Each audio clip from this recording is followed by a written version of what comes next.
shoot. We All right.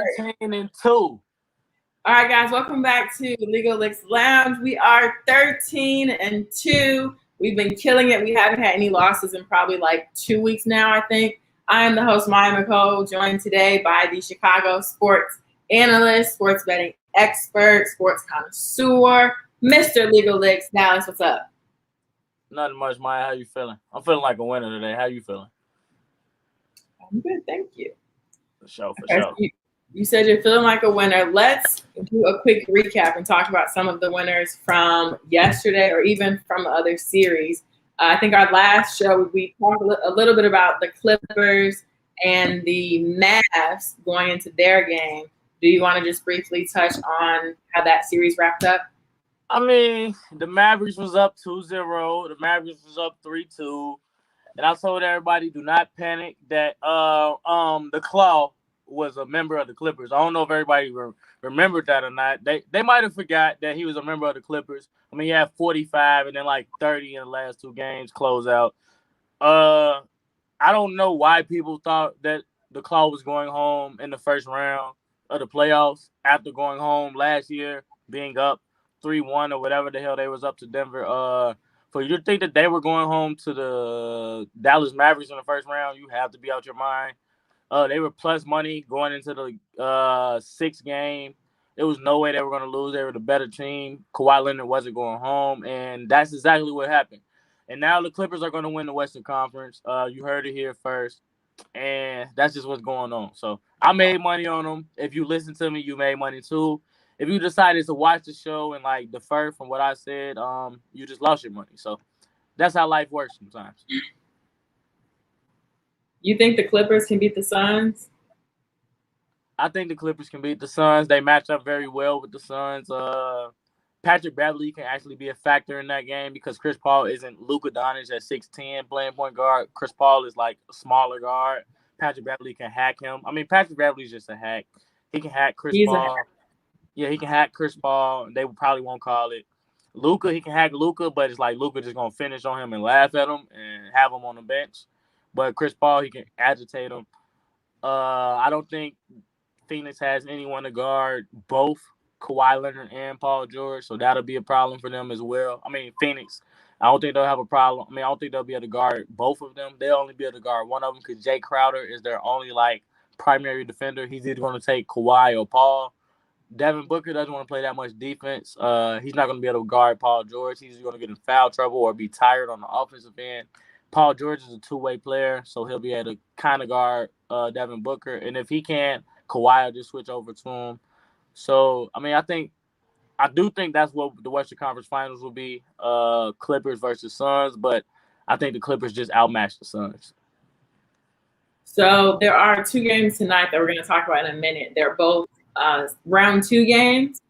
So as we start to talk about the second round, what do you even want to say about the Brooklyn-Milwaukee game yesterday? Because that's probably the worst gap that I've ever seen in my lifetime. What do you think about yesterday's game? I mean, Giannis' game isn't complete. That's just what it comes down to. Until Giannis has a complete game, like a complete game at all levels of basketball, the Milwaukee Bucks won't go anywhere. He needs another superstar on his team. I think it's plain and simple. He can't be the main superstar on any team to go past the Western Conference or go deep into the playoffs. They're a regular season team until then because when he goes against these other superstars, these stacked teams, like with killers that could score at all four levels of the game, it shows the gap in between him and the rest of those players. Last year, it was seen with Kawhi Leonard. This year, again, Kevin Durant is just like it's a headache. The coach is scratching their head, doesn't know what to do. No matter who guards him, it's a bucket. Harden's not even playing. They win by almost 40 points. It's like you can't do anything. Giannis and KD, they're the same height, but they're different people. KD game is just so complete, and Giannis game is not complete. Until Giannis game gets complete, where he can do stuff like that, pull up, score the mid-range shot at a consistent basis, shoot the three at a consistent basis, get to the free throw line, make free throws at a consistent basis. He'll just be a regular season good player and won't be a postseason factor at all. We have a comment from someone in the stream. They said nobody stopping the Nets, and then a lot of people said what he said, agreeing with that. Do you agree? They said what I said, so I agree with myself, of course. I think one thing for me that stood out from the game yesterday is Blake Griffin randomly playing like it's 2015 again. I feel like he hasn't really shown his talents. He wasn't dunking. He wasn't really going crazy these past few seasons, especially when he was on the Pistons. Now out of nowhere, he's just showing up and showing out. I don't think it's out of nowhere, Maya. I think it's like in those situations he was looked to as the man. I don't think Blake Griffin is the man at this point in his career. I don't think he ever was the man in his career at all. He always had like Chris Paul, someone to spoon feed him, and other players around him. So in Detroit, he missed the spoon feed. Yeah, Derek played, but Derek didn't play a lot of minutes. Nobody else could really score on the team. So Blake didn't. He wasn't spoon fed. This year, he's spoon fed. It's like he's the third or fourth option. So he's like getting easy layups or easy dunks at the basket based off of Kyrie or KD's production. So it's like Blake Griffin is excellent in the spoon fed role. Like he can shoot the three now, so that helps him a lot. He can still make layups. Like he's not really having to do much. He's not having to take nobody off the dribble. He's just having to play a little bit of defense, rebound a little bit, and make dunks and layups. I fully think Blake Griffin is capable of being in the right spot at the right time and make dunks layup off of those great players that they have in Brooklyn and Harden, Kevin Durant, and Kyrie Irving. So Blake Griffin is just in the correct role for his life right now, and I feel like he's just selling in that role. Okay. So every episode, you guys know, it's me, Dallas, and Coach P. As you can see, Coach P is not here today, but we do have a special guest joining us. He recently was just playing ball overseas. He won the championship. They were the league champs. He was part of the all-league import team. So we're going to show some of his highlights and then bring our guest on today.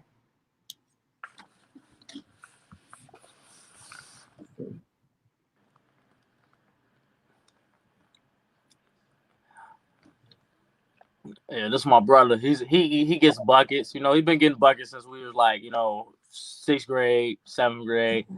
It's like a thing for him, getting buckets and helping people get buckets. So it's kind of like his thing. So this is what he does: left hand, right hand, mid range, sets up his teammates. It's nothing like a point guard that makes you happy. A lot of point guards don't make you happy these days because they shoot all the shots, but he doesn't do that. He makes sure he gets everyone involved. That's why his teams win championships. All right, well, let's bring the champ on and welcome him to our show. Today we have Mr. Jalen. Hey. What's up? What's up, champ? What y'all doing? How y'all doing? Doing well. Happy to have you on, man. It's not always you can have a champion on our show. Appreciate it. No, appreciate it, man. Y'all doing big things, man. For sure. Okay, so let's dive into the first game tonight. We have the Hawks versus 76ers. So, Jalen, just to start, who do you think are some of the key players on just maybe one player per team that you think really needs to show up tonight for their team to win? Yeah. I think first off, Atlanta, Trae Young has to keep playing at a high level. I think the first series, and now he's just playing at a really high level. He's creating for others. He's shooting the ball well. He's actually doing good on defense now. So I think he's the key for that team to go far in the playoffs. I think for the Sixers, we all know what Joel Embiid is doing. He's, first or second right now for MVP. He's dealing with a slight injury right now, but I think Ben Simmons has to play very well on both ends. He has to be a scorer and a playmaker today and do what he does on defense for them to have a chance. Okay.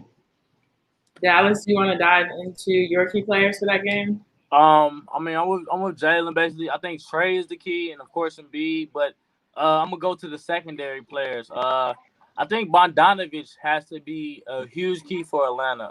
Trae Young is gonna be Trae Young. Philly's either gonna double him and force the ball out of his hands, or they're gonna let him play how he plays. And Ben Simmons cannot guard him. Ben Simmons is one of the elite perimeter defenders in the NBA. But Trae Young is just too quick, too fast, and too smart. When he comes off the screens, he's going to lean into Big Simmons, get him in foul trouble. Mid-range, Ben Simmons can't really stop him from getting to the rim because he goes under his arms. Just like Trae Young is really, really crafty, so he gives Ben real problems. The thing is that Joel Embiid will dominate Clint Capella. He's going to get 25 tonight, of course. Tobias Harris has to come play for the Sixers, and Seth Curry. It has to be some 3-point shooting. The Atlanta Hawks outshot the Sixers from the 3-point line by a huge margin. And with that margin being the same in game 2 or any of the games continuing, Philly won't be able to win because they just won't be able to score as many points as the Hawks. Capella does an okay job of neutralizing Joel Embiid, and with the injury as well, I think it helps Capella be able to guard Embiid, but everything is on the inside with Philly. Yeah, because I don't think that they have to double. I think Nate McMillan is a good enough coach and an experienced enough coach that, like, we'll let Embiid get his. We're not going to let these guys shoot threes from the perimeter because we know we could get threes. They can't get threes unless we double.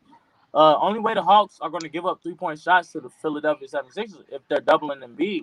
So they're just going to let Capella play one-on-one with Embiid and live with the whatever happens. If Philly doesn't get 3-point shots off and make them, they're not going to beat the Hawks because the Hawks are going to score more points than them. They're not going to be able to stop the Hawks offensively. The Hawks have a good mixture of veterans and young players and players that understand the game. And Trae Young is out of that Oklahoma mode, like where he just got to take all the shots. He doesn't mind giving the ball up to his other players. If that's Gallinari, if that's Bogdanovich, if that's John Collins, if that's Capella for a lob, he knows to make the great decision offensively, and he's not scared of the moment. That's what it takes in the playoffs, to take players who are not scared of the moment. Also, I want to give a shout-out to Terrence Mann. In Game 6 of that Clippers game, he did not take the shot to win the game. I mean, my fault, Game 5.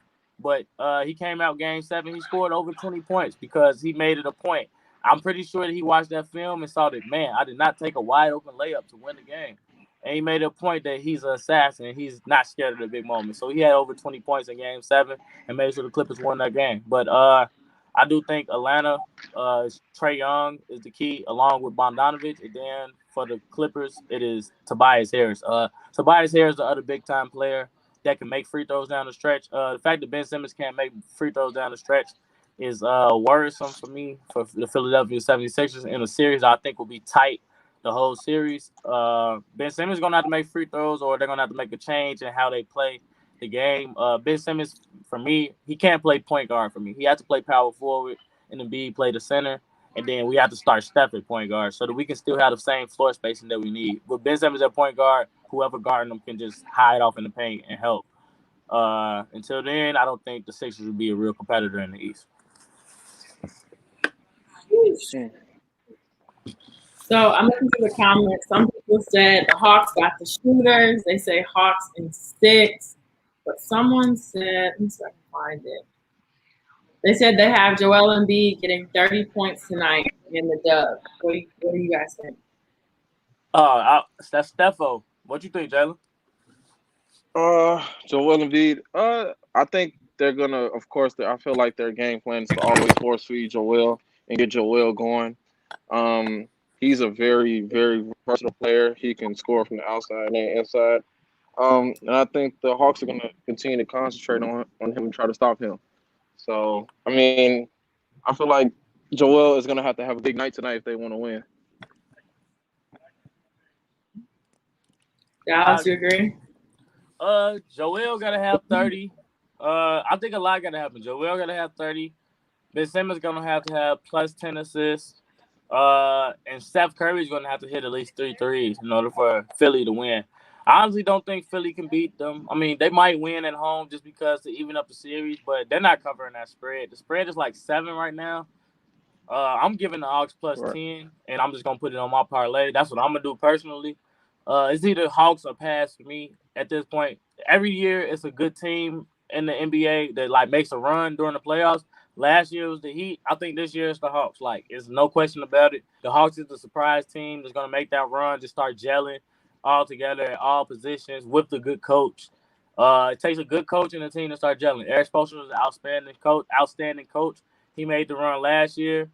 And I think that Nate McMillan is the coach that makes the run this year, along with Trae Young developing as a player and all those veterans. So I think the Hawks team is developed perfectly for each other, and I think it'll show in this series. I think the Hawks get the upset in this series. They're still plus money to win the series, actually, even up with games. So I do think the Hawks get the win. Doc gonna have another disappointing year. So, final predictions for tonight's game. Jalen, who do you say is going to win? I'm taking the Hawks tonight.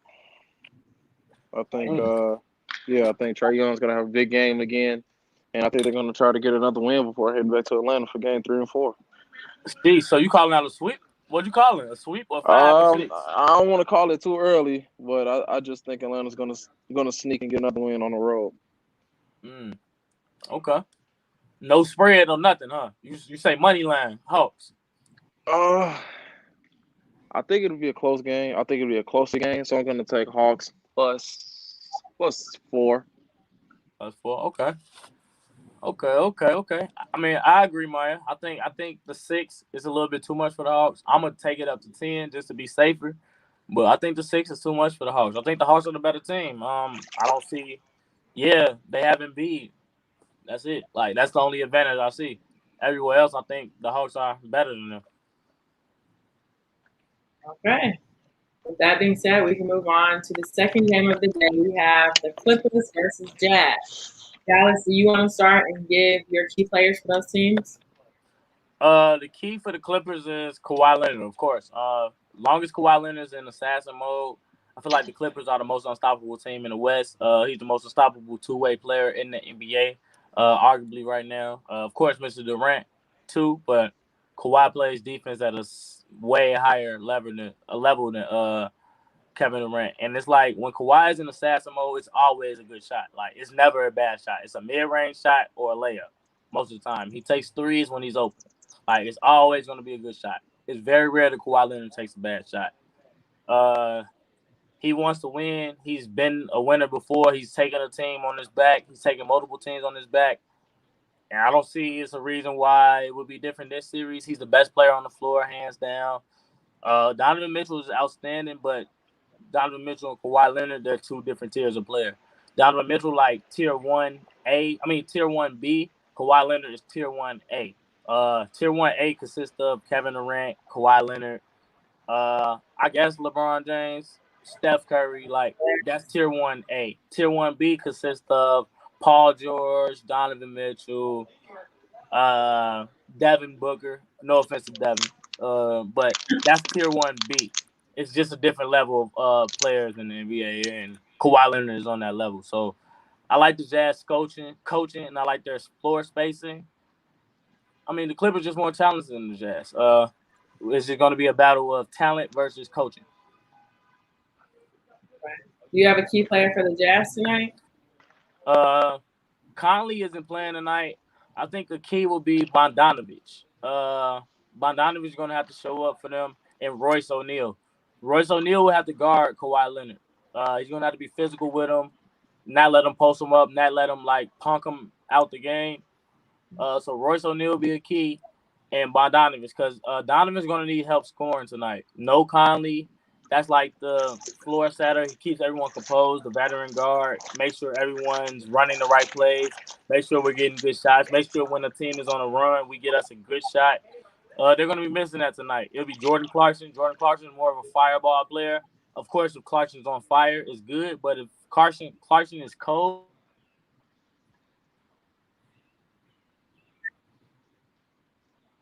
because it's like it's no back.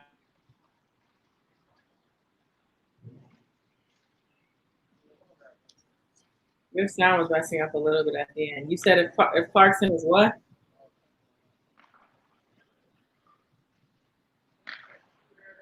I can't hear you.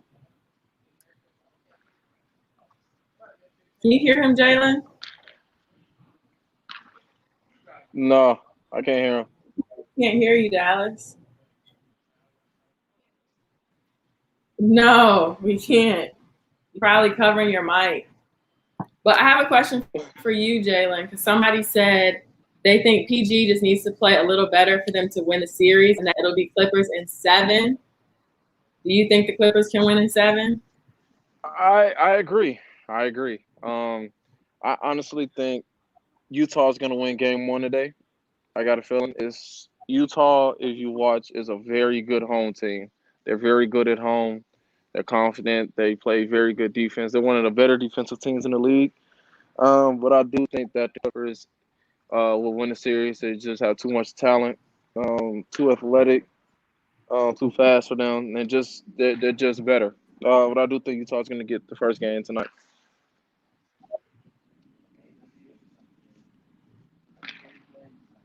Right. So final predictions. You have the Jazz.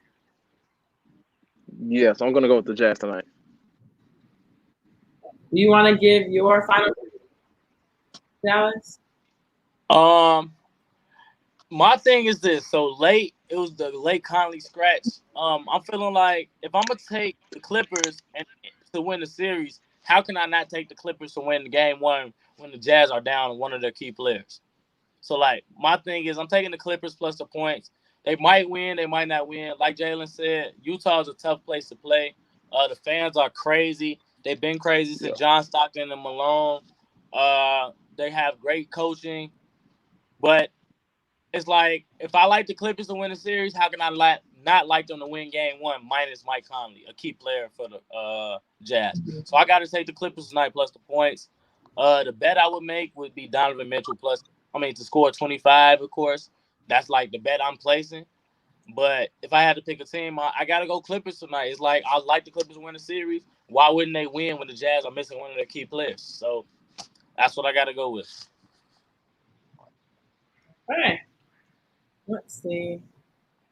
So what do you think of some of these different projections? Somebody said Clippers tonight +4. Someone else said Rudy Gobert over 12 rebounds and the win. What you think, Jalen? What was the first one? Clippers +4. Yeah, +4. Yeah. You know what? I kind of agree. I kind of agree with that because to piggyback off what Dallas said. Yeah, they're down Mike Conley, who's a big part of their offense, and just running the team. You know, no team is gonna win the championship without a good point guard. Um, so that kind of hurts Utah. And if the Clippers can still win on the road early, then that'll be fantastic for them because I do think they'll win the series overall in 7 games. Um, the next one, Rudy Gobert, I think I think Rudy can get to 12 rebounds. But the W, is just can go either way. It can go either way. Yeah, I agree. I think Rudy gets the rebounds just because the Clippers centers is either gonna be they're gonna go small or they're gonna play Zubac. I think Zubac can't rebound with Gobert, and I don't think if they go small they can rebound with Gobert. So I think Rudy gets the rebounds, but the win, I think it's more of a coin flip tonight. And it's leaning that coin flip is leaning in the Clippers direction. It started off at +6, now it's at +3.5, 4. It's gonna be tough for the Jazz tonight, missing Conley. That's the team that you need Conley for. And finally, the Chicago kid Patrick Beverly can have an effect on the game because he has smaller guards. The first series he had to go against a 6'10" guard in Luka Doncic, where he was just like a rolling chair playing against Luka. It's like Patrick Beverly can't guard Luka Doncic. He's too small. Luka told him he was too small game after game, and the Clippers didn't start winning games until they actually took Patrick Beverly out the game. They didn't take Patrick Beverly out. It was no way the Clippers were going to win that series. So do you think someone said the Clippers Jazz game over 220.5? I think he got a chance to go over. I don't think that either team can guard each other, especially with Mike Conley being out. Jordan Clarkson is just a scorer. Like, he's a pure scorer. He wants to score the ball. He doesn't want to play defense. He wants to score the ball. I don't think the Jazz can stop the Clippers. I don't think the Clippers can stop the Jazz if they're running their offense efficiently. So I do think it can get over 220, 110, and 110 piece. I don't see why not. I'm not betting that, but I do see it go over if I had to pick one over or under. Right. And then for the 76ers, they just announced that DeAndre Hunter is out. Does that matter? Does that change the game at all? What you think, Jalen? DeAndre Hunter for the Hawks, right? Yeah, he didn't play in game 1, but he's not gonna play in game 2 either. I mean, like you said, if those other main guys besides Trae Young are playing well, I don't see them having any trouble. If you got Bogdanovich, you got Lou Williams, you got Gallinari, if you got guys like that are stepping up and playing and helping out Trae and making his life easier, then I don't see it being too much of an issue, honestly. Okay, cool. For what I think about Hunter being out, Hunter played his ass off in that first series. He scored the ball well. He played defense well. The fact that they won game 1 without him because they had a veteran and Solomon Hill playing, he's going to play defense, play tough, and shoot the 3 when he's open. It's kind of the same player, but DeAndre Hunter's offensive game is just a little bit more polished than Solomon Hill, so it's not really that much of a fall off. They both give the same thing. It's just DeAndre's younger, and he could probably finish at the bucket more and shoot the mid-range more and score in one-on-one situations more. But they're basically the same player. They're not like going to DeAndre Hunter and on the offensive possession like, yeah, we're calling ISO DeAndre. That's not what's happening. They're not calling ISO Solomon Hill either. So it's like Trae Young is going to be the main player in the game, and Bogdanovich is going to be the other main player in the game offensively, and Gallinari if he is going. So nothing's really going to change. They're going to get the same thing offensively and defensively. Hunter probably a little bit more offensively, but I'm still rolling with the Hawks plus the points. The Hawks are the hot team this year, and I'm rolling with them. So between those 2 games, which one do you guys think is most likely to go over?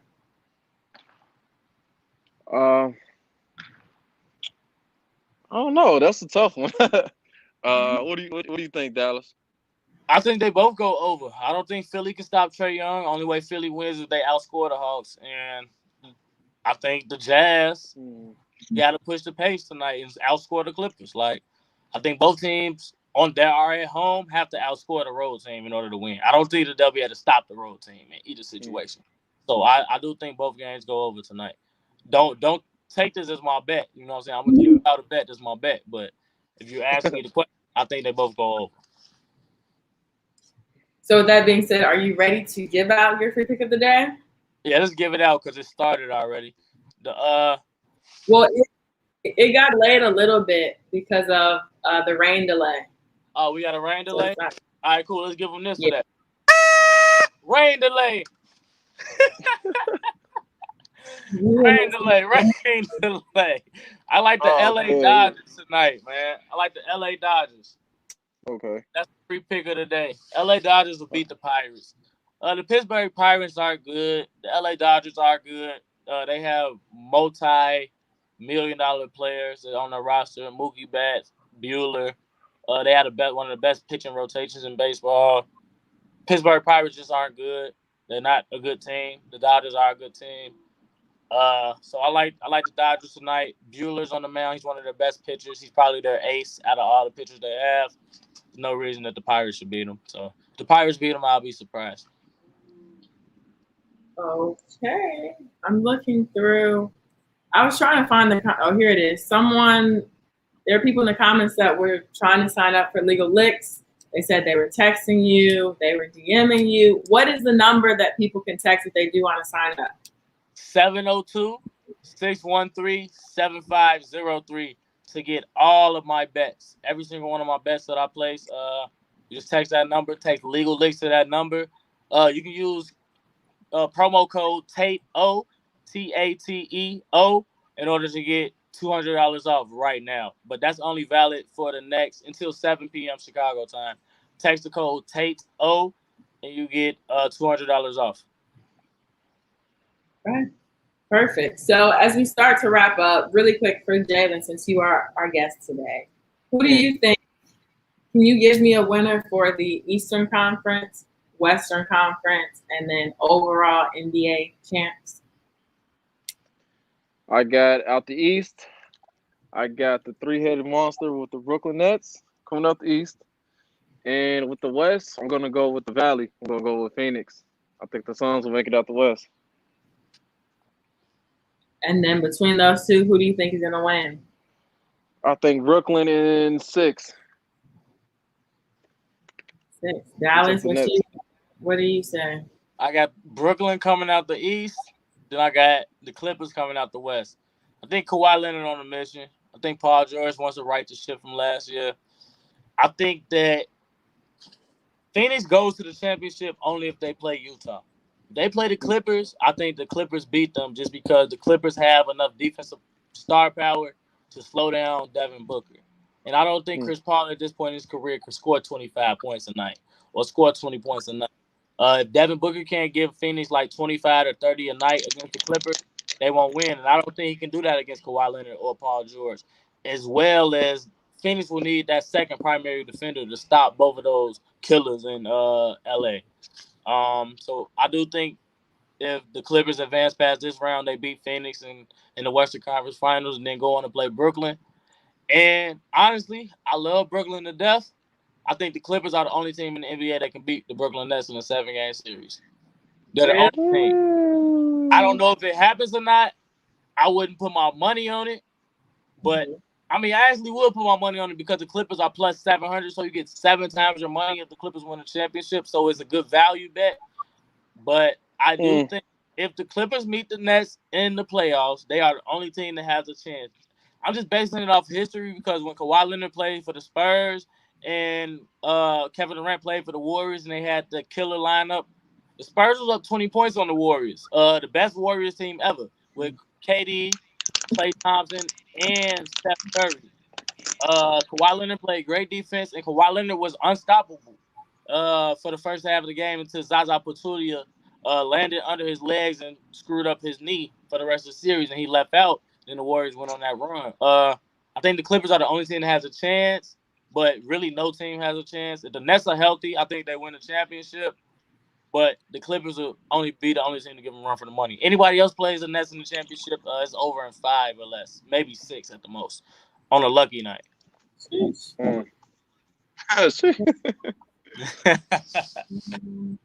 Dallas, do you accept Bitcoin? Yes, I do accept Bitcoin. I love Bitcoin. I was going to say that's the money the gift that keeps on giving. If you have money, buy Bitcoin. You'll make a lot more money in the next year. So that's a free tip. Another free pick, I guess. Buy Bitcoin. So you've already given out your free picks already. You already gave some of your stuff, but people were just wondering if they could get a parlay. Yeah, you got to text Tato to that number so you get $200 off, and I'll give you all my parlays. All right, guys. I think that it's time to wrap up this episode. Is there anything else that you guys would like to talk about before we hop off? I want to see what Jalen at, man. Look nice. It look like I want to be where he at. What let me see the 360 view, man. I don't think you can flip the camera. No, he know how to do it. I think he know how to do it. I don't think we can. We'll just do it like this. Damn, you in a pool? Oh, okay. Yeah. Some of the guests wondered why your shirt was off, man. They didn't know. They kept standing like, "Where's the shirt?" Now we know. Man, that's the best cardio you can get, man. He preparing for the next season. Man, I'm out enjoying talking sports with Legal Licks and Maya G. So I had to get comfortable for this. For sure, man. We appreciate you being on the show, man. I appreciate y'all. Yeah, thank you for joining us, Jalen. People said this was the best episode. We are 13-2, hoping to go 14-2. Somebody said we are turned. You already knew that. Jalen, thank you. Dallas, thank you. And we will see you guys tomorrow. All right.